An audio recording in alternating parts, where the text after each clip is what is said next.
Mainstream media is reporting that the most senior officer in the U.S. Armed Forces says there is no role for the military in the 2020 presidential election. The article reveals that General Milley, chairman of the Joint Chiefs of Staff, was responding to questions submitted by two members of Congress, Elissa Slotkin of Michigan and Mickey Sherrill of New Jersey, who were apparently recruiting the general's support for a military coup. These two were amongst the first to call for the impeachment of the president last year for investigating Joe Biden's ties to the Ukraine. In a Washington Post op-ed, 7 freshman Democrats, all former military and intelligence operatives, claimed to be a group of unified U.S. patriots sworn to save America from Donald Trump. Abigail Spanberger and Elissa Slotkin were featured in headlines 3 years ago. Ex-CIA officers running for Congress as Democrats. The article cited the unfounded Russia hoax as the inspiration for these so-called patriotic CIA operatives to run for office.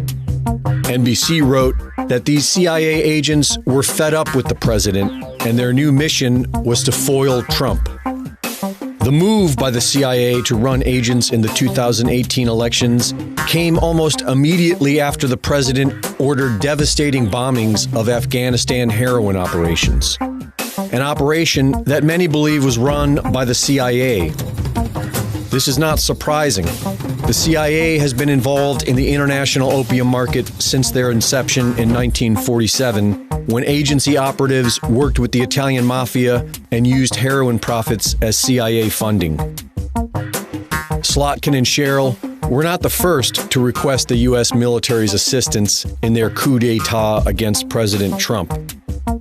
On August 11th, a lifetime member of the Council on Foreign Relations, along with a former lieutenant colonel of the Army, wrote an open letter to General Milley.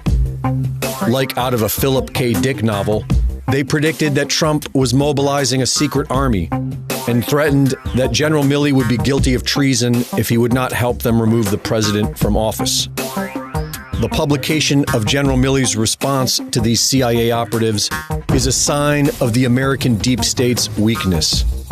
They appear to be desperate. For Infowars.com, this is Greg Reese.